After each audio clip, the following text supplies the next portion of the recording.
കാലാവസ്ഥ അതെങ്ങനെയാണെന്ന് നോക്കാം. പ്രത്യേകിച്ച് അടുത്ത ദിവസത്തെ കാലാവസ്ഥാ റിപ്പോർട്ടുകൾ കൂടി അറിയണം. സംസ്ഥാനത്ത് നാളെ അതിതീവ്ര മഴ മുന്നറിയിപ്പുണ്ട്. കോഴിക്കോട്, വയനാട്, കാസർഗോഡ് ജില്ലകളിൽ റെഡ് അലർട്ട് പ്രഖ്യാപിച്ചു. ഇന്നത്തെ മഴയ്ക്കിടെ വ്യാപക നാശനഷ്ടമുണ്ടായി.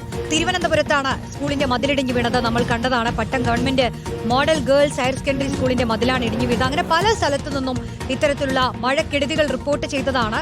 എന്തായാലും ആ വിഷയങ്ങളിലൊക്കെ ജാഗ്രത കടുപ്പിക്കുമെന്ന് വിദ്യാഭ്യാസ മന്ത്രി അറിയിച്ചിട്ടുള്ള സാഹചര്യം കൂടിയാണ്.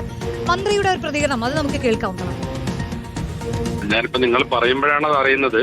ഏതായിരുന്നാലും ആ കാര്യങ്ങൾ പരിശോധിക്കാം. അതിൽ അപകടാവസ്ഥയിലാണെങ്കിൽ അത് പൊളിച്ചു നീക്കാനും അതുപോലെ തുടർന്ന് പ്രശ്നങ്ങൾ ഇല്ലാതിരിക്കാനുള്ള ജാഗ്രത കാണിക്കാം. കോട്ടയത്തും തൃശൂരിലും മരം വീണ് വീട് തകർന്നു. നെടുമങ്ങാട് KSRTC ഡിപ്പോയിൽ വെള്ളം കയറി.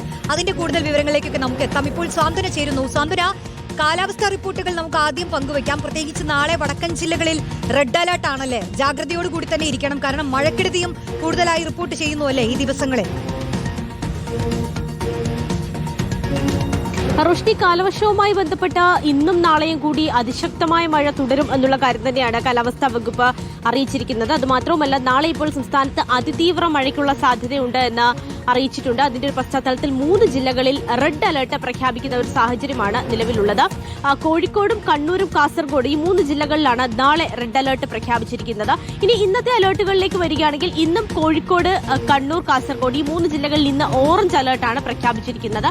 അതിശക്തമായ മഴ ഇന്നുണ്ടാകാനുള്ള സാധ്യതയുണ്ട് എന്നാണ് മുന്നറിയിപ്പുള്ളത്. മറ്റ് 11 ജില്ലകളിലും ഇന്ന് യെല്ലോ അലർട്ടും പ്രഖ്യാപിച്ചിട്ടുണ്ട്. അങ്ങനെ ഇന്നും നാളെയും സംസ്ഥാനത്തെ 14 ജില്ലകളിലും മഴ മുന്നറിയിപ്പ് ഉള്ള ഒരു ദിവസം കൂടിയാണ്. അതുമാത്രമല്ല റോഷ്നി, ഇതിൽ ആശങ്കയുണ്ടാക്കുന്ന പ്രധാനപ്പെട്ട കാര്യം കഴിഞ്ഞ കുറേ ദിവസങ്ങളായി സംസ്ഥാനത്ത് ശക്തമായ രീതിയിൽ തന്നെ മഴ ലഭിക്കുന്നുണ്ട്. പ്രത്യേകിച്ച് മലയോര മേഖലകളിലൊക്കെ തന്നെയും ശക്തമായ മഴയാണ് ലഭിക്കുന്നത്. അപ്പം ഇനി നാളെ മുതൽക്ക് തന്നെ വീണ്ടും ഈ മഴ ഇതേ രീതിയിൽ തന്നെ തുടരുകയാണെങ്കിൽ മണ്ണിടിച്ചിലടക്കം ഉണ്ടാകാനുള്ള ഒരു സാധ്യതയുണ്ട്. നമുക്ക് മുൻപൊക്കെ തന്നെയും അത്തരത്തിലാണ് മണ്ണിടിച്ചിലും അല്ലെങ്കിൽ മലവെള്ളപ്പാച്ചിലും ഒക്കെ ഉണ്ടായിട്ടുള്ളത്. അത്തരം സാഹചര്യങ്ങളിലാണ് ഒരു കുറേ ദിവസം മഴ തുടർച്ചയായി പെയ്യുന്നു. വീണ്ടും മഴ ശക്തമായി തുടരുകയാണെങ്കിലാണ് ഇത്തരം മണ്ണിടിച്ചിലടക്കമുള്ള അപകടങ്ങൾ ഉണ്ടാകാനുള്ള സാധ്യതയുള്ളത്. അപ്പോൾ ആ ഒരു ഘട്ടത്തിൽ എല്ലാവരും, പ്രത്യേകിച്ച് മലയോര മേഖലകളിലടക്കം താമസിക്കുന്ന ആളുകൾ ജാഗ്രത പുലർത്തണം എന്നൊരു നിർദ്ദേശം വരുന്നുണ്ട്. പിന്നെ കഴിഞ്ഞ ദിവസങ്ങളിലൊക്കെ തന്നെയും മഴയായിരുന്നതുകൊണ്ട് ഇപ്പോൾ തിരുവനന്തപുരത്തെ കരമനയാറ്റിലും ഒരു മുന്നറിയിപ്പ് നൽകിയിട്ടുണ്ട്. കരമനയാറിന്റെ വള്ളക്കടവ് ജംഗ്ഷനിൽ യെല്ലോ അലർട്ട് പ്രഖ്യാപിച്ചിരിക്കുകയാണ്. നദിയിൽ ഇറങ്ങാനോ നദി മുറിച്ച് കടക്കാനോ പാടില്ല എന്നൊരു നിർദ്ദേശമുണ്ട്.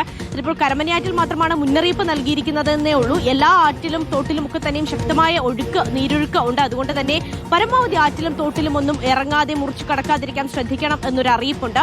പടിഞ്ഞാറൻ കാറ്റും ശക്തമായി തന്നെ വീശുകയാണ് റോഷ്നി. അതുകൊണ്ട് തന്നെ ഏതാണ്ട് ഒരു 65 കിലോമീറ്റർ വരെ വേഗത്തിൽ കാറ്റ് വീശാനുള്ള ഒരു സാധ്യതയുണ്ട് എന്നാണ് കാലാവസ്ഥാ വകുപ്പ് അറിയിക്കുന്നത്. നേരത്തെ പ്രവീൺ സൂചിപ്പിച്ചതുപോലെ തന്നെ പലയിടങ്ങളിലും മരം ഒടിഞ്ഞു വീഴാനൊക്കെയുള്ള സാധ്യതയുണ്ട്. അതിപ്പോൾ സ്കൂളിലാണെങ്കിലും പൊതുവിടങ്ങളിലാണെങ്കിലും ഒക്കെ അത്തരം സാധ്യത നമുക്ക് തള്ളിക്കളയാൻ കഴിയില്ല. അതുകൊണ്ട് അപകട സാധ്യത ഉള്ള സ്ഥലങ്ങളിൽ, പ്രത്യേകിച്ച് ഒഴിഞ്ഞു വീഴാൻ സാധ്യതയുള്ള മരങ്ങളൊക്കെ ഉള്ള ഇടങ്ങളിൽ നിന്നാണെങ്കിൽ അവിടെ നിന്ന് മാറി നിൽക്കണം എന്നുള്ള ഒരു നിർദ്ദേശം കൂടി എന്തായാലും കാലാവസ്ഥാ വകുപ്പ് നൽകുന്നുണ്ട്.